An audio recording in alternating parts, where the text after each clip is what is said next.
Hello and welcome to the final episode of Wicked History, a Maine public history podcast.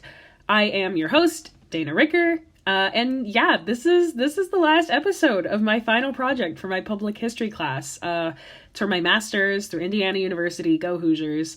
And yeah, I mean, we are addressing, I think, probably the most important topic that we have kind of talked about in almost every single of these podcasts, and that's digital history.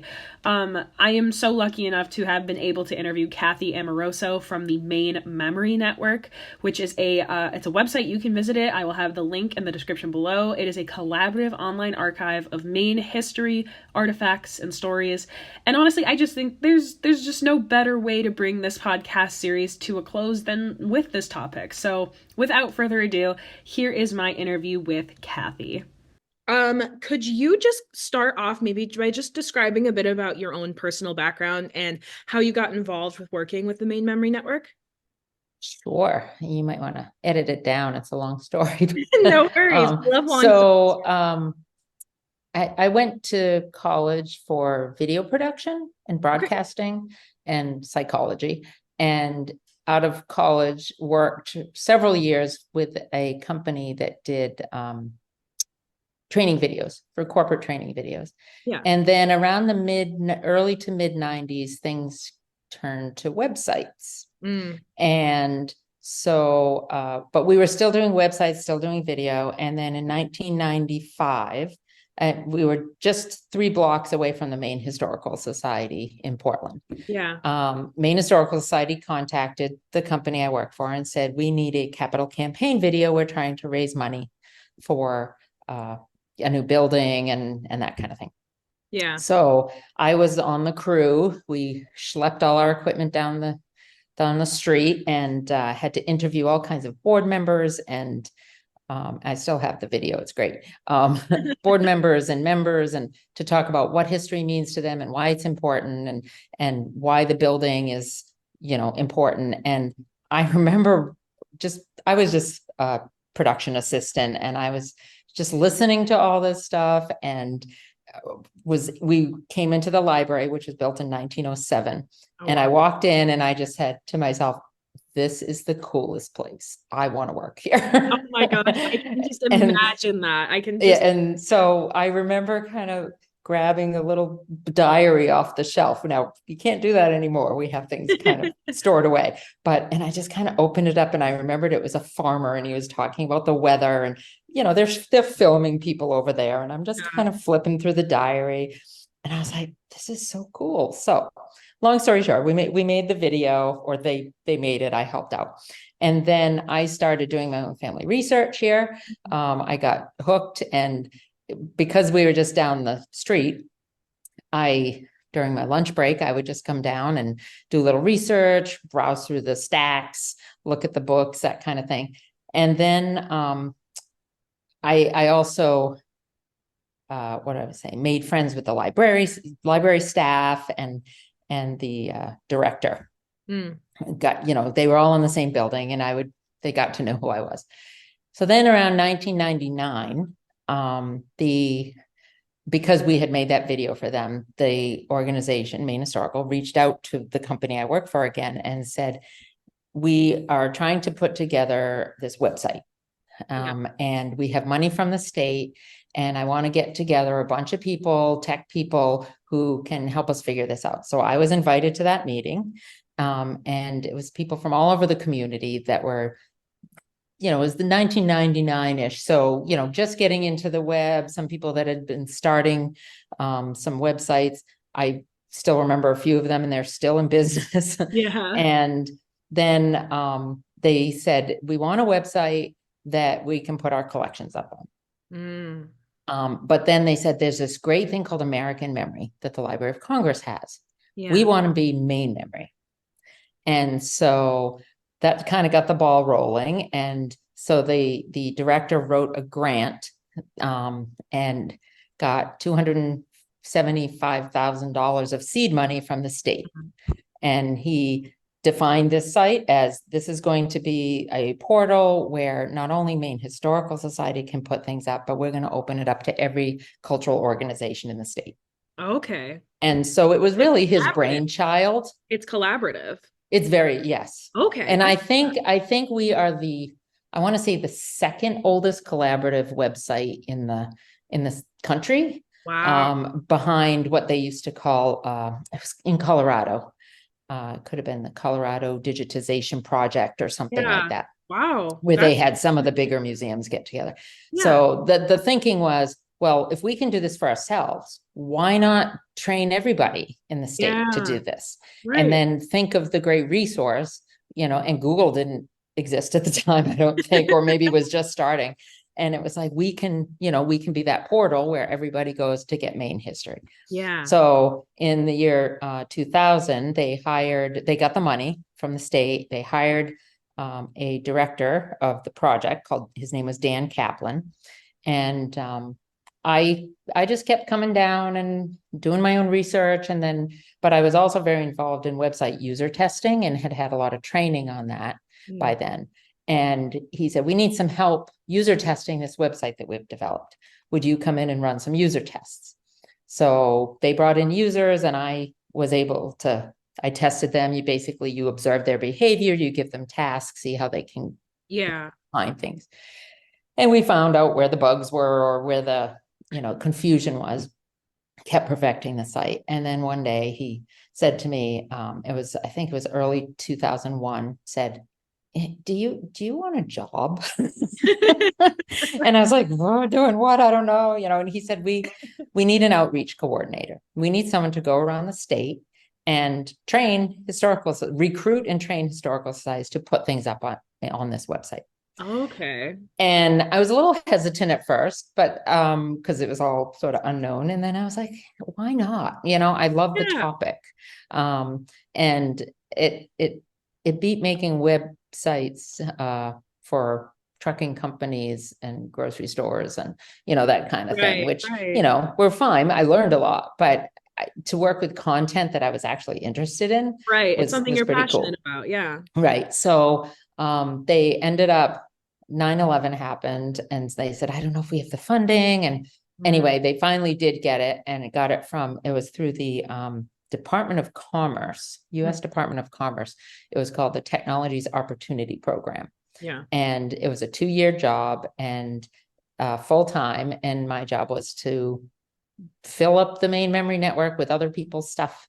But I had to train them how to do it. So the initiative was, we were to spread technology around the state, train people how to scan, consult on scanners and computers, and show them how to do it themselves. Yeah. Because Maine Memory has a login and you can go in and you can put up things as much as you want.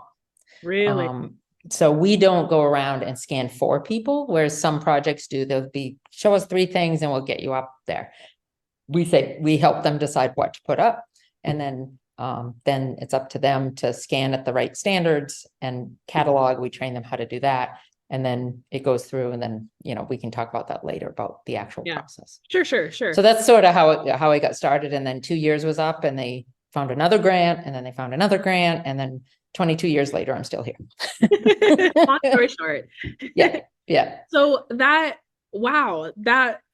it's crazy that I had no idea that the Maine Memory Network was so collaborative like that. I think that's really cool too, and a good almost model to follow.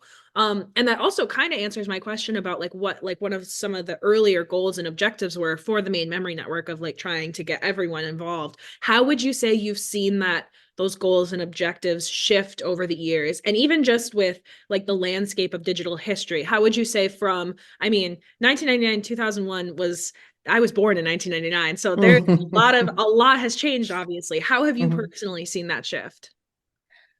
Well, it's kind of interesting. I want to say that the director, Dan, at the time, and he stayed till about 2006 or 7, and then he left, and then I took over managing the project, and my job has evolved into many other facets, but still basically managing the project. I want to say he was very, I don't know if I want to say cutting edge, but the standards we used back then are the same standards we use now. Oh, okay. So basically he was forward thinking. He had good standards. He did his research and, what are the standards out there? How do we, train people how to get what they need so it'll work on the web. You can zoom in, get a quality image, but it can one of the other things is we wanted people to be able to print it. And so scan to print and be able to enlarge something up to a certain size. Right. So they didn't have to rescan because it's if it's a historical photo, you don't want to keep touching it over and over and over. Right.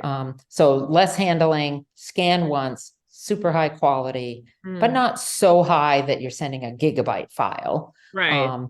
And so, but as far as equipment, I mean, we've had so many scanners here, and basically nowadays you can scan at a much higher resolution with a much smaller computer, or scanner, I should say. Computers are faster and it can handle a lot more, but we still have the same standards where we tell people, I don't care how big your hard drive is, you need an external drive or two to store your items on. You need a backup. Right.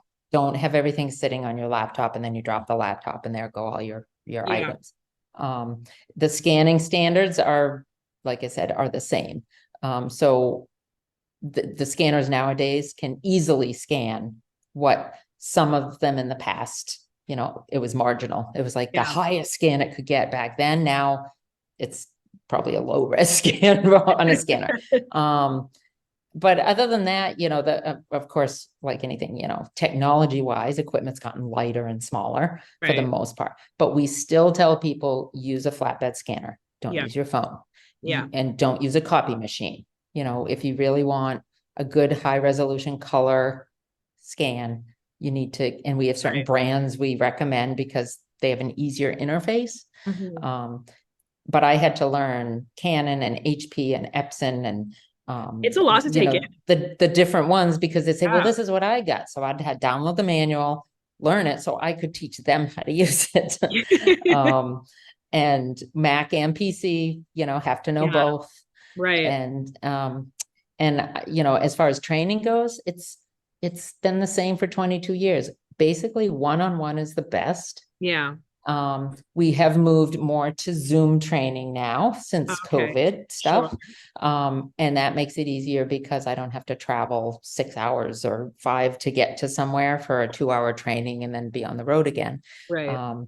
And so, but the hard part with that is you're not right there showing them physically, all right, handle the object this way, put it on the scanner that way. Yeah.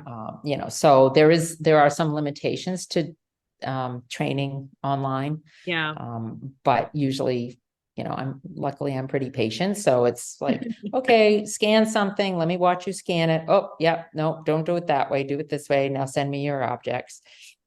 And then the cataloging training is pretty easy online because you're just sharing a screen and going through all the things. So I want to say not a lot has changed because our standards, we haven't changed them because they were very good to start. Right. I was going to say, if you start out with them exactly what they need to be, then you don't need to change. Right. Yeah. So as a teacher, I know I've used the Maine Memory Network a ton with my 8th graders. Specifically, I remember finding it was a map of Maine and the Underground Railroad kind of networks that went throughout the state. And I work in Oxford Hills. And so there was one little blip that went right through South Paris, right where my school is. And so the kids were like, oh my gosh, they couldn't believe it. It was really cool. How have you seen the Digital History Archive and the collaborative nature that it has? How have you seen that contribute to the educational landscape in Maine? We actually have an education person who deals with that. So I don't necessarily get a lot of the feedback. Early on, I did go to the schools with our education outreach person, and who's not the same person now, but we would teach the students how to scan, and then roughly this is how you catalog something.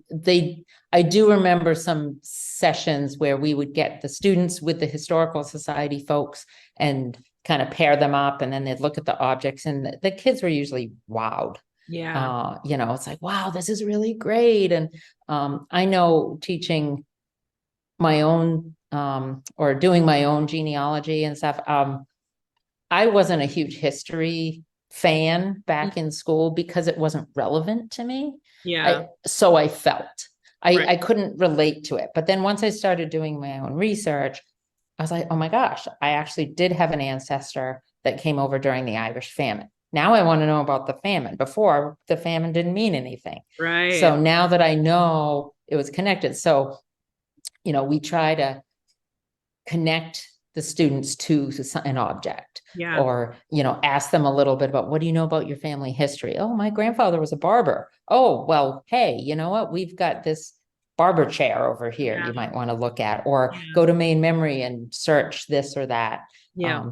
And then we have something on Maine Memory where teachers and students, they can build albums, and you Okay. can a student could put together a collection of their own, and then put some annotation. They can type in words, and then they can share it with the teacher. So Yeah. we've got some tools built in where people can do that. We Yeah. also had a project called the Maine Community Heritage Project back in the mid 2000s, where a school, library, and a historical society or museum had to partner and put together a mini website, which are still on our website. And the Cool. students did a lot of the work making the exhibits and doing Yeah. the research Yeah. and scanning the Mhm. items.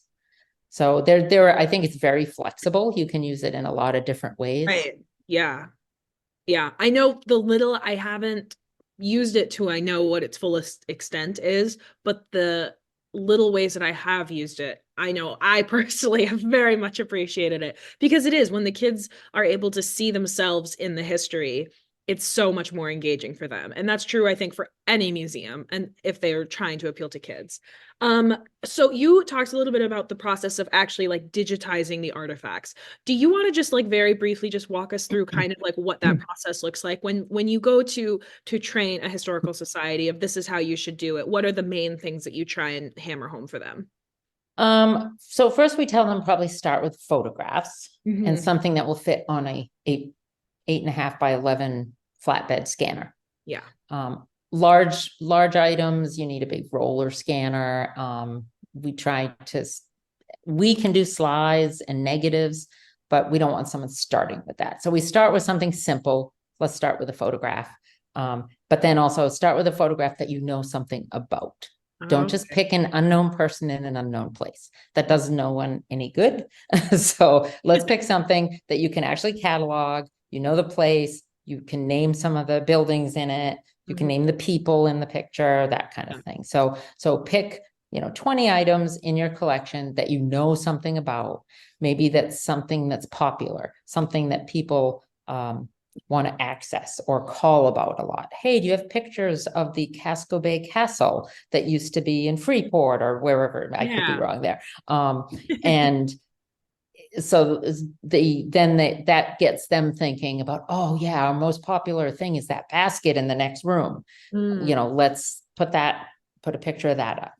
And so then with the photographs, then we show them how we have some standards that are non-technical standards. We want them to put it on the scanner so you can see the edges. We don't want them pushing it right up against the edge, because Right. then sometimes it looks like it's cropped, and we want people to know you are seeing the entire object. Mhm. So if it's a what do they call it, a carte de visite, or a card photograph where it has a border, you keep the border. Okay. As opposed to cropping it. So, and pull it a little bit away from the edge so you can outline the actual item and its edges. Yeah. And if you're photographing a picture, we want you to most likely use the frame also, unless the frame was something you put on it yesterday and then you don't know, if it's Right. historically relevant, then include it. If it's not, don't. Yeah. So that's kind of the basics there. And then we say, make it as straight as possible. You can also straighten it after the fact in your software, but it's a lot easier if you're Mhm. non-technical to make it as straight as you can on the scanner itself. So there are those things. Then what we do is we scan not necessarily by dots per inch DPI. We scan by file size. Okay. And I think we're the only place that does that. And the reason being is we kind of did backwards math. We said, if someone scans this and wants to print it, most likely they want to enlarge it for an exhibit. So maybe what they would print it at would be 11 by 17 or 11 by 14. So we said, let's make that the final output, is whatever they scan, regardless of size, that it can always be printed at 11 by 14 at 300 dots per inch. Yeah. So we took that and then figured that out. Yeah. We figured out that was a 40 megabyte file. Okay. A 40 megabyte file can be scanned, it can be printed at that. If it's got the right dimensions. I mean, obviously, if it's 1 inch by 3 feet, it's different. But yeah, for a typical 4 by 3 ratio or 3 by 5 ratio, and 11 by 14 at 300 DPI is 40 megabytes. Mm-hmm. So then we make it so that whatever you put on the scanner, you outline it and you make it 40 megabytes. And then when you scan it, it can be enlarged print-wise to that. Now, chances are not everyone's printing them, right. but at least you have a good enough scan that when you're on main memory, you can zoom way in, almost to the fibers of the photograph. Yeah. And then you have a nice quality scan. Yeah. And then if they say, oh, I want to use it in an exhibit, great, you've already scanned it. Mm-hmm. So it's sort of one and done. So that's the premise behind our scanning. Right. And how do you choose? I know that the Maine Memory Network isn't always the ones choosing the pictures or objects, since they aren't the ones taking the pictures, but how do you suggest prioritizing certain items? I know you had mentioned making sure that you know the history behind it a little bit. Is that kind of where that comes from? So it's there are several criteria. One is find something that's popular in your community, or something. We had one school up near Damascotta. What is that up there? It's not Lincoln Academy, is it? One of the academies up there near Damascotta. Yeah. They had all these old class photos from the 1890s forward. Yeah. And they said, we want to scan all of those. Okay, great. And they knew who the people were in them for the most part. Perfect. That's what they wanted to digitize. Other places might have an old photo album that's just falling apart, and they don't want anyone to touch it anymore. Perfect. If you know what the photos are, then go ahead and scan it, and then you can tuck it away, and no one has to paw through it anymore. Yeah. So things that are at risk, things that are popular, things that are photos of founders of your town, something that might tell the history of your town, buildings that no longer exist, perhaps, or even the ones that do exist. Hey, look at this one in 1920 versus now. That kind of thing. Also, we say be careful of copyright. So anything published before 1927, I believe, is in public domain. Yeah. But after that, it gets a little sketchy or iffy. So we just tell people to please do your due diligence. If these photos were given to you, try to find out who the photographers were. Do you actually have the rights to publish these? Because that's what you're doing. When you put them in the web, it's the same as putting them in a book. So that's how we tell them to prioritize, also to keep the volume low. And it's also a curated site. So someone may have, I always use this example, a collection of 2,000 yardsticks. And we don't want all 2,000 yardsticks. Yeah. But maybe pick 5 from hardware stores that were prominent or have names on them of people or something, and use those 5 to tell your story about your yardstick collection. Yeah. No, that makes so much sense. And I'm sure curators are I'm sure hitting right home with them too. Yeah. So that's what we tell people is it really is a curated site. It's not a catalog. It's not past perfect.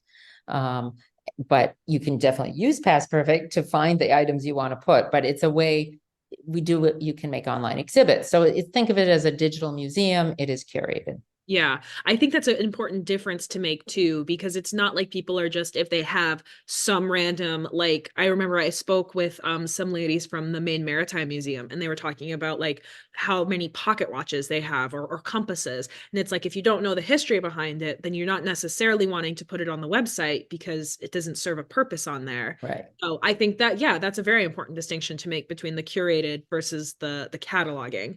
Yeah. And do you find that there's any challenges or obstacles to digitizing certain artifacts that you try and make sure that the historical societies you visit take into consideration? I'm sure that digitizing pictures versus actual physical objects is easier. So how do you go about making sure that they're taking those precautions? Well, it's training. Yeah. If we do have a video all about how to photograph objects. Hmm. And so I usually refer them to that.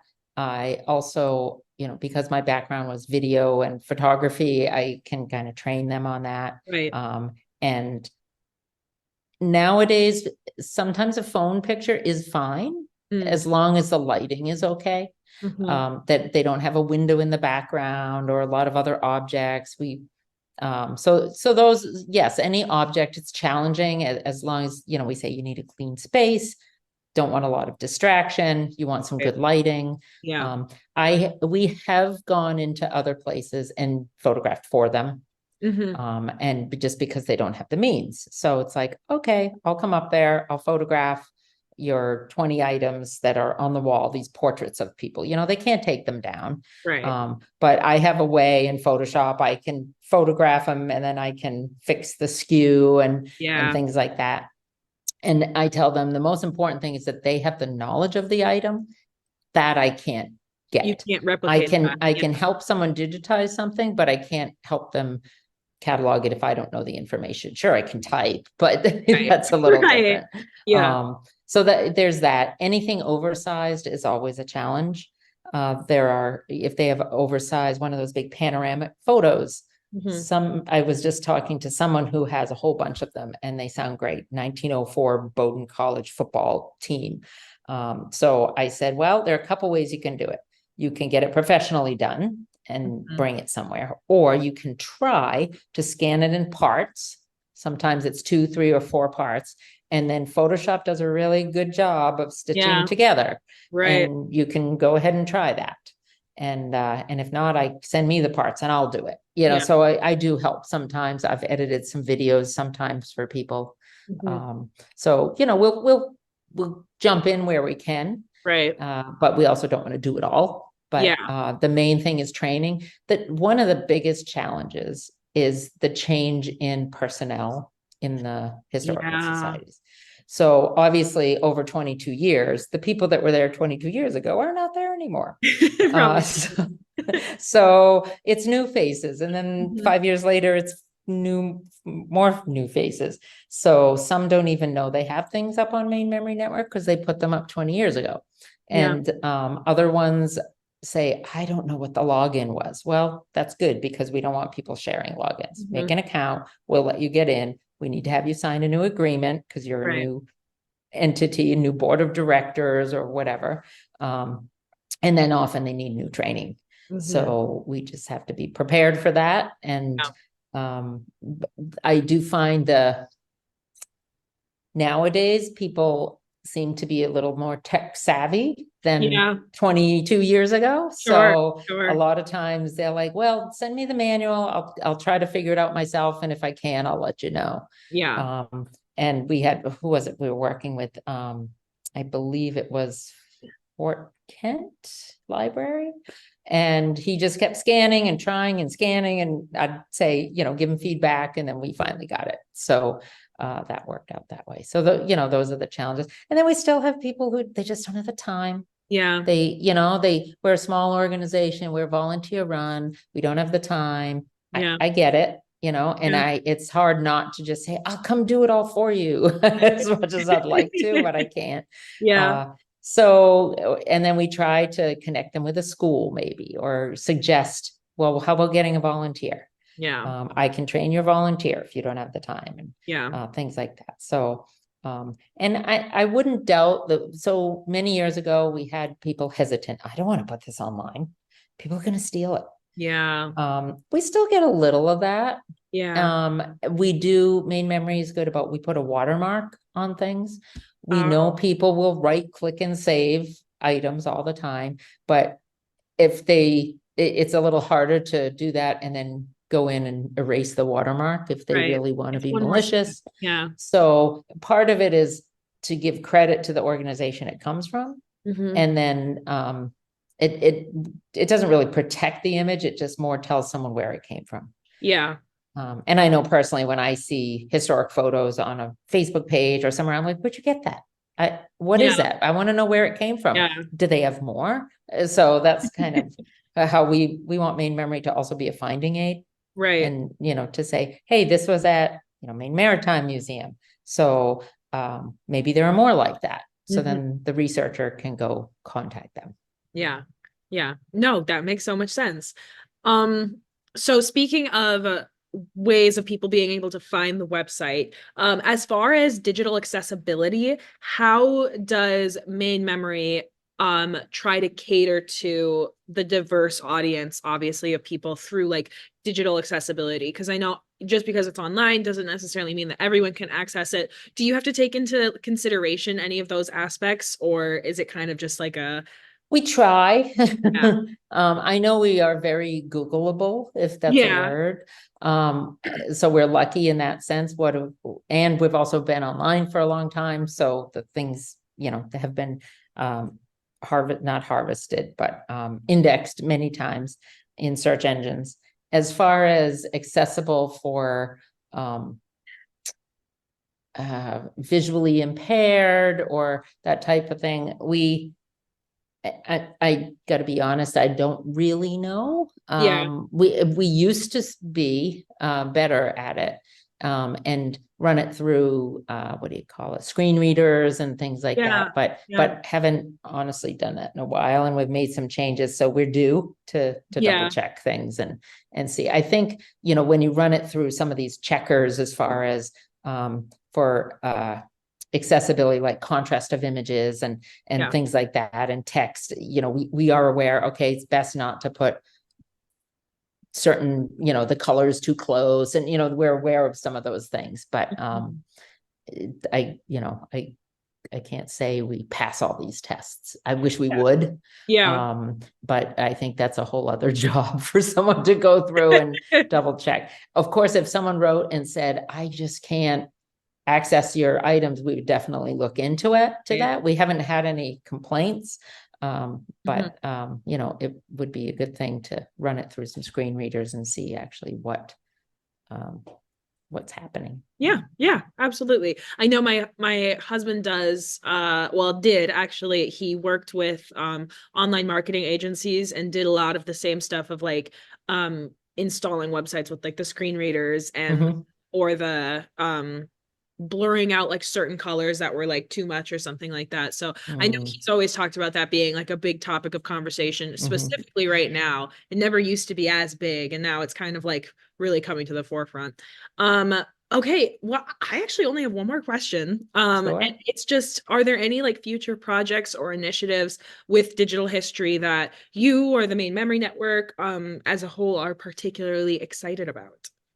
Yeah, so within the last couple of years, we added a brand new viewer on our website.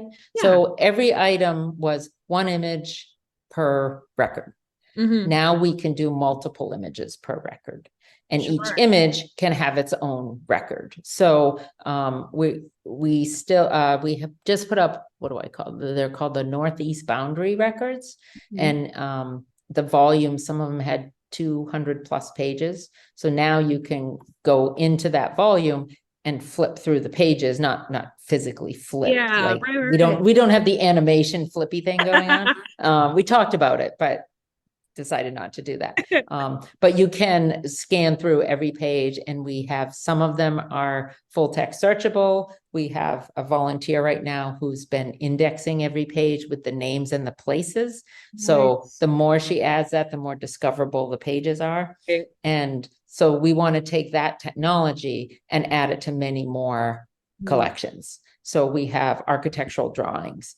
Yeah. So the drawings, we don't just want one drawing per record, we want the whole commission, because it might be a building and all the different views and the elevations and that type of thing. We want that to be one record with many items in it. Right. And so that's where we're kind of focused in the future years, to be able to go back and add journals and letters and things like that, where we don't have to just put up one item and then someone can access all of them. So that was a big deal when we added that new viewer. It's based on an open source viewer. I can't remember the name right now, but I think it feels very like user friendly, of being able to like look up one thing and then all of a sudden you're able to see if it's under if there's multiple things under the same. That feels very hope. user friendly. Yeah. And then the next thing is to give Maine Memory a facelift. We want to do that. I mean, it works. People say, oh, it looks great, but it does maybe look a little, 2000-ish or maybe 2010-ish. So the plan is to do that. And then we have something coming up called Maine Memory 2.0. And I think that's going to involve more outreach and trying to just get more and more people up, because we don't have grants right now for proactive outreach. Right now, we're actually more reactive. So if someone comes to us, I want to do it, sure, no problem. But we don't have people pounding the pavement, giving demonstrations at libraries and online and that kind of thing, just about the project, to get more and more in there. So I think that's coming up again. So so we plan on being around for a long time. And one thing that's really important that I think people don't understand is when an organization puts something up on Maine Memory, and individuals can do it now too. We opened it up to individuals. Oh, nice. The item is still theirs. It's not Maine Historical Society's. We can't use it for anything we want. It's not like they're giving us, oh, I'm going to put it up there and now it's up there. Whereas on some things, if you put something up, I don't know the websites, but there are some, if you put it up there, then they say they own it. Right. And we, in our agreement, say we don't own it. If you want to take it down at any time, you can. If you, want to, what do I want to say? You don't want us to use it for something, we would also ask anyway. If we wanted to use it in our newsletter, we have to ask permission. So it's that kind of thing. And then we also have I don't know if it's a collaboration. The sister site of Maine Memory is Vintage Maine Images. So any organization can sell digital copies of their items through Vintage Maine Images on a case-by-case basis. It's just a little checkbox on the back end that says, yes, I want this for sale. And so we have someone who her full-time job is just managing all those sales and permissions for books and calendars and whatever else. We get a lot of requests, but they're not our stuff. So she has to reach out to the organizations and say, hey, so-and-so would like to use your item. And then kind of broker that, or if they choose to put it up on Vintage Maine Images, it can just be done electronically. So that's another thing that we juggle and manage with that. And I think that's a good reminder too, for even just closing thoughts of people who are apprehensive at all to putting things like historical items that people have in their homes can sometimes be so personal that I can see if they're nervous about putting it online for something like that. I think that's a good reminder of how you're maintaining ownership of something, but digitizing it is keeping it alive for even after it's like long deteriorated. And then we have the My Maine Stories section where someone can put up recordings, oral history type things, a story of whatever they want. So we have over 300 stories up now, written word or video. Yeah, absolutely. So just trying to really open up collaboration and participation and giving ways for people to tell their main story. Yeah, beautiful. That's a perfect way to just end it right there. I couldn't have said it better myself. Great. Well, that's all I have. And unless you had anything else, then I am all set here, Kathy. Thank you so much. So much for helping me with this. I really appreciate your your ability to take your time in this day and help me with this. So I really do appreciate your time. It's always fun to walk down memory lane. Well, that's it, guys. And I just say I am so beyond grateful for the people that I've been able to have on this podcast so far. I just feel like I've not only learned so much myself about this awesome state that I live in, but hopefully I've been able to shed a little light on all of the really hard work and the behind the scenes action that takes place within these museums in order to interpret Maine's unique and so amazing history. Yeah, don't forget to check out the links that I posted on each of these episodes and just really support these local museums and the work that they do. It's such important work and it needs to stay around. So yeah, don't be afraid to check those out. If you're ever in the state, if you're visiting me and you're my family, it looks like we have a day trip to do. Yeah, and of course, just to people who are listening, thank you just so much for listening to this. I appreciate it more than you guys know.